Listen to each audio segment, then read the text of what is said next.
बिस्मिल्लाहिर्रहमानिर्रहीम। अस्सलामु अलैकुम वरहमतुल्लाहि वबरकातुह। मैं डॉक्टर इरफान उल्लाह आप सबको अपनी यूट्यूब चैनल हलाल अपडेट्स में खुशामदीद कहता हूँ।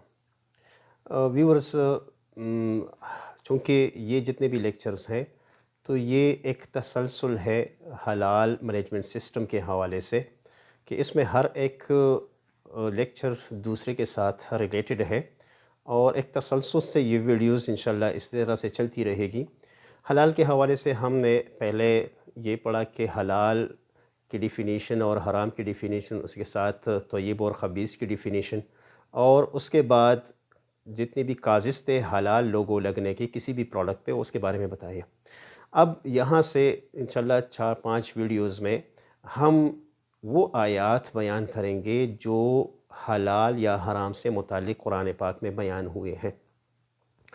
उसमें सबसे पहले जो कुरान पाक की आयत है सूरतुल बक़रा की आयत है, औज़ु बिल्लाहि मिनश शैतानिर रजीम, बिस्मिल्लाहिर रहमानिर रहीम। या अय्युहन्नासु कुलू मिम्मा फ़िल अर्दि हलालन तय्यिबा वला तत्तबिउ खुतुवातिश शैतान इन्नहु लकुम अदुव्वुम मुबीन। ये सूरतुल बक़रा की 168 नंबर की आयत है। तर्जुमा इसका ये है, या अय्युहन्नास, ए लोगो, कुलू खाओ, मिम्मा हर उस चीज़ में से, फ़िल अर्दि जो ज़मीन में है, हलालन जो हलाल है, तय्यिबन और पाकीज़ा है, वला तत्तबिउ और तुम लोग ताबीदारी ना करो, खुतुवात शैतान शैतान के कदमों पे या शैतान के कदमों की, इन्नहु लकुम अदुव्वुम मुबीन, बेशक ये शैतान तुम्हारे लिए ज़ाहिरी दुश्मन है। व्यूअर्स, ये जो आयत है तो ये हलाल के हवाले से एक मेजर आयत समझा जाता है और हर जगह पे इसी आयत को कोट किया जाता है। इसका तर्जुमा मैंने आप लोगों को बयान किया। जहाँ तक इस आयत के शान नुज़ूल का ताल्लुक़ है तो दरअसल इसमें चूँकि कुफ़ार के जो मुशरिकीन थे तो उन्होंने कुछ ऐसे जानवर जो हलाल था उनका खाना, उनके लिए उन्होंने अपने ऊपर इसको हराम किया था। तो अल्लाह ताला ने उनके रद्द में ये आयत उतारी कि वो चीज़ें जो अल्लाह ताला ने हलाल की है तुम उनको ख़ुद पे क्यों हराम करार देते हो।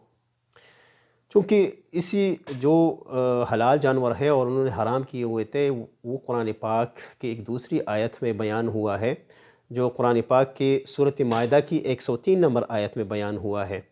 अल्लाह ताला फरमाते हैं, औज़ु बिल्लाहि मिनश शैतानिर रजीम, बिस्मिल्लाहिर रहमानिर रहीम। मा जअलल्लाहु मिन बहीरतिन वला साइबतिन वला वसीलतिन वला हामिन वलाकिन्नल्लज़ीना कफ़रू यफ़्तरून अलल्लाहिल कज़िबा व अक्सरुहुम ला यक़िलून।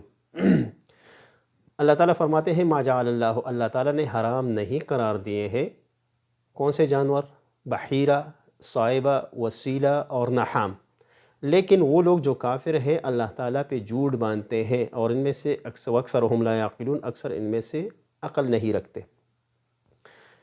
बहीरा दरअसल उस जानवर को कहा जाता है, अरबों में जो मुशरिकीन थे उनमें एक रिवाज था कि जब इनके यहाँ कोई ऊँटनी 5 बच्चे जनती, यानी 5 मरतबा उसके यहाँ बच्चे पैदा होते, तो उस ऊँटनी के कान में एक कट लगा दिया जाता और उसको ऐसे ही छोड़ दिया जाता।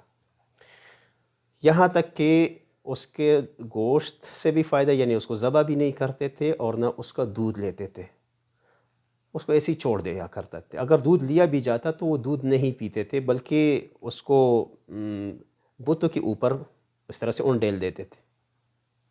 तो बहीरा ऐसे जानवर को कहा जाता था। उन्होंने ऐसी ऊँटनी, हालांकि ऊँटनी हलाल जानवर थी, उसको ज़बह करना उनके लिए हलाल था, तो उन्होंने अपने ऊपर हराम कर दिया।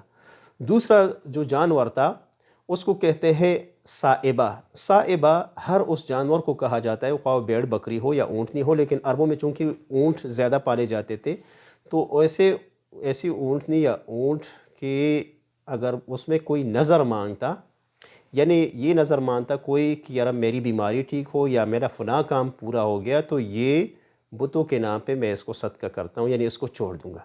तो ऐसे साइबा मतलब छोड़ी हुई ऊँटनी या छोड़ा हुआ ऊँट या छोड़ी हुई भेड़ बकरी, तो नज़र के लिए जिस तरह से आप लोग आजकल लोग बहुत ज़्यादा नज़र वगैरह करते हैं तो इसमें यही तरीका होता है। अच्छा, फिर उसमें ये होता है ताकि उस जानवर को نہ تو کوئی اگر کسی کی قید میں چلا جاتا تو اس کو نہیں روکتے تھے، یہ وہ جہاں پہ بھی جانا چاہتی لوگ اس کو نہیں روکتے تھے۔ تو حلال جانور تھا اور اس کو ان لوگوں نے اپنے اوپر حرام قرار دیا تھا۔ تیسرا جو لفظ ہے اسی آیت میں وہ ہے وسیلہ۔ وسیلہ اس اونٹنی کو کہتے تھے کہ جب کوئی اونٹنی 7 بچے جنتی تھی اور 7واں بچہ جب اس کا پیدا ہوتا، اگر وہ نر بچہ پیدا ہوتا تو اس نر بچے کو ذبح کرتے اور پھر اس کو کاتے، لیکن اگر اس کی مادہ بچی پیدا ہوتی تو اس کو ذبح نہیں کرتے تھے۔ لیکن اگر اس کے 2 بچے پیدا ہوتے، یعنی نر اور مادہ دونوں بچے پیدا ہوتے، تو پھر وہ کیا کرتے، نر بچے کو ذبح نہیں کرتے اور یہ کہتے کہ اس کے ساتھ چونکہ فیمیل یعنی مادہ پیدا ہوئی ہے تو اس کی وجہ سے یہ نر ذبح ہونے سے بچ گیا۔ اب ان بچوں کی ماں کو یعنی اس اونٹنی کو ایسے ہی بتوں کے نام پہ چھوڑ دیتے تھے اور اس کا دودھ اور گوشت سے فائدہ نہیں لیا کرتے تھے۔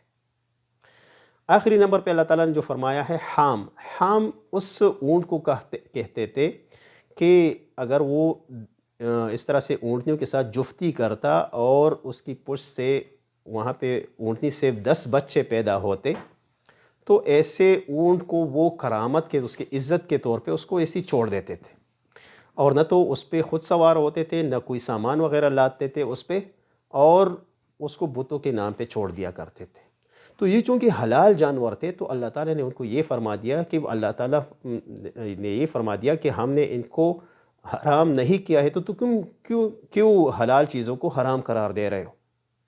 اور پھر یہ لوگ کہتے تھے کہ یہ اللہ تعالیٰ کی طرف سے ہمیں حکم ہے، تو اللہ تعالیٰ نے فرمایا کہ وَلَكِنَّ الَّذِينَ كَفَرُوا يَفْتَرُونَ عَلَى اللَّهِ الْكَذِبَ، کہ یہ لوگ جو کافر ہیں یہ اللہ تعالیٰ پہ جھوٹ باندھتے ہیں، وَأَكْثَرُهُمْ لَا يَعْقِلُونَ، اکثر ان میں سے عقل نہیں رکھتے۔